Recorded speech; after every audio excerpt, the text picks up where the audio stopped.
a man that I think that we should always remember in our prayers and ask God to keep him with us for many, many years to come.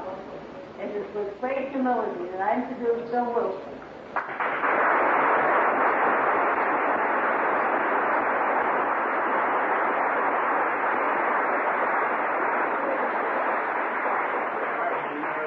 Will this pick me up here? Frank, you mind my bed? Yes, yes. I just wondered if I could stand down in here a little further. Go ahead. I guess I'd get thankful. Dear folks, it is with equal humility that I stand here and see such marvelous evidence of the wondrous work that God is performing through you.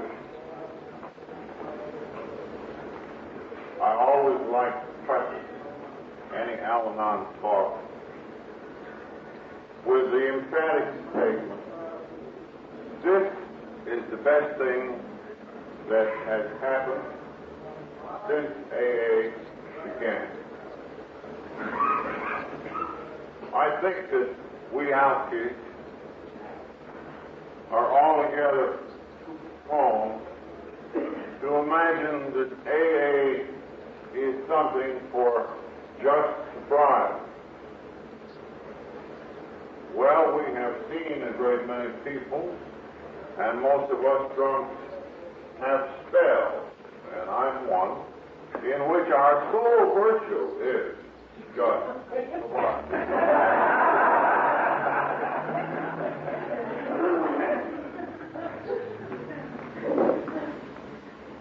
Our conference is themed on the practicing these principles in all our affairs. Now, I think it is the experience of most of us alcoholics as we set out on the recovery highway and try to resume the process of growing up, that the easy relation for us first is the relation with the AA. This is the kindred sufferer. This is the one who understands. So that is a distinction for most of us. Then there are friends, our business acquaintances, and most of us can quite promptly renew our relation with them. And we enjoy being spoiled by them when they say, "Isn't it wonderful what you've done?" But the rub comes, and this is not for blame to anyone. The rub comes with the close-in relation. And this, plainly enough, is where the greatest distortion and scarring and damage has occurred. As you remember, I made the remark the other night at the opening dinner that sometimes I try the exercise of trying to put myself in Lois's place. I, the non-alcoholic, and she, the drug. Well, it's a hard thing to do with much death, and about all that you can come up with is the reflection that the only worse thing than being an alcoholic is being the wife or husband of one. Because you people have to take the ghastly sideswipe of this malady without any anesthetic.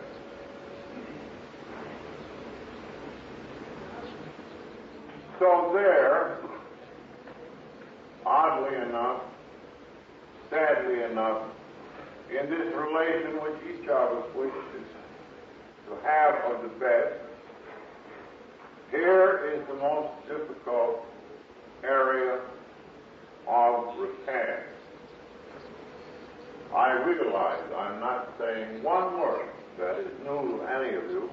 I'm merely proving that a few of us drunks have some idea of what you've gone through and what the problem is.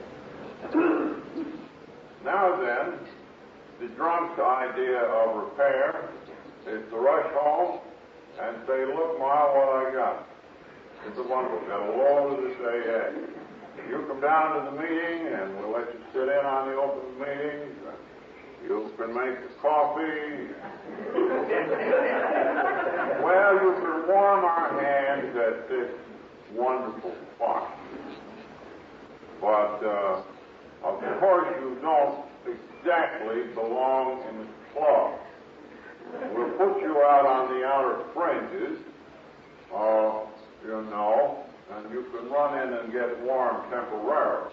But you don't quite belong. So we see to put you, at least some of you, consciously or unconsciously, in a state of greater isolation than before. And what wonder then that some of you say, my God, he was lots better when he was drinking.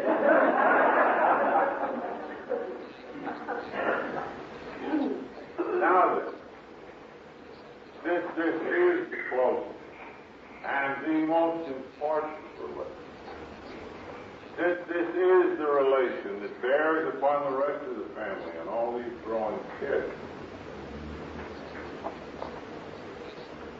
this is where the great repair effort needs to be focused. And it's marvelous that you people, more than we alcoholics, see what the problem is. You see very clearly that it isn't only the problem of the alcoholic and understanding him. It is understanding what life with an alcoholic has done to warp you.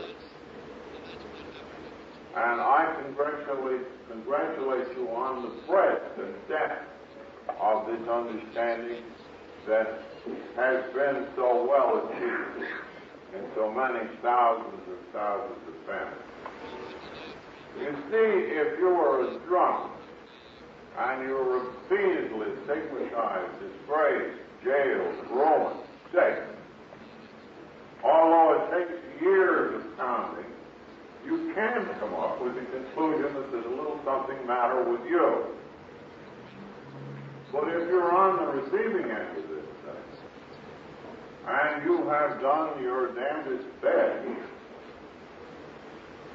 it's pretty hard to imagine that anything happened to you. So, that you have penetrated this wall that has been erected, first by one party and then by the other between you. And we've got some visibility going both ways. And we got some sally ports and ingoing entrances. This is a great thing. One of the greatest since AA began.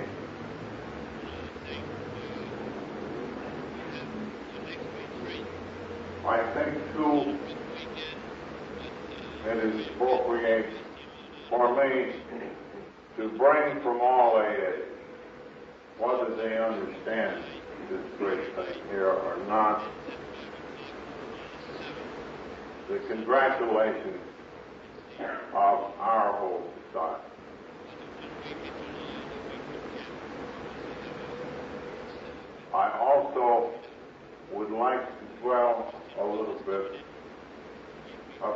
deep satisfaction that some of us have who have been engaged in world service. I suppose that half of my own AA life has been devoted to this overall functioning of AA. Just as now, you people are devoting yourself to the overall functioning of Al-Anon. I'm glad, too, that you have been able to benefit by a lot of grievous experiences that we had in forming these services that you people aren't having. Partly because I think you are more stable, but you have been willing to borrow the lessons of our experience. For example, it was a very difficult thing indeed to form the first general service conference in AA, of which you are the Al-Anon counterpart. A number of us, together with friends, had formed the board of trustees, and we had got out literature, and we'd taken over public relations, and we had begun to do the same for overall service that you understand so well.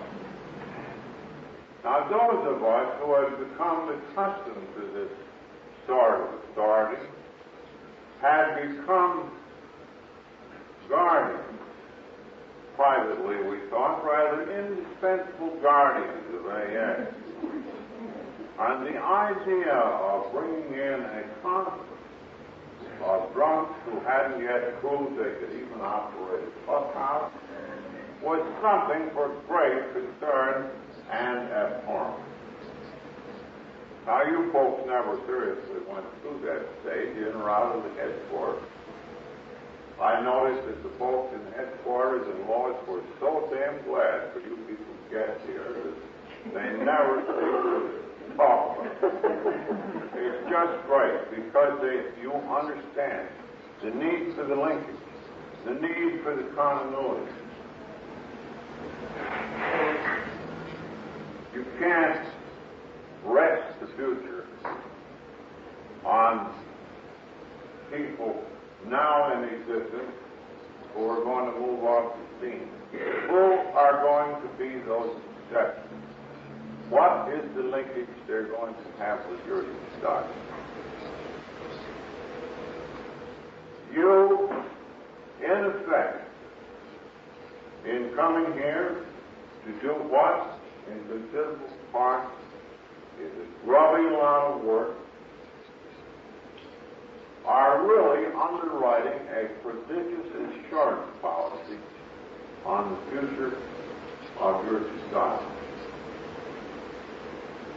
I'm so glad you're here. Lois is so glad you're here.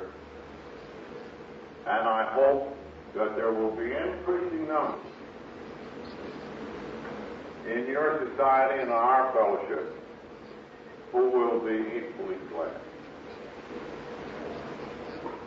So again, on behalf of us drunks, I wish you Godspeed.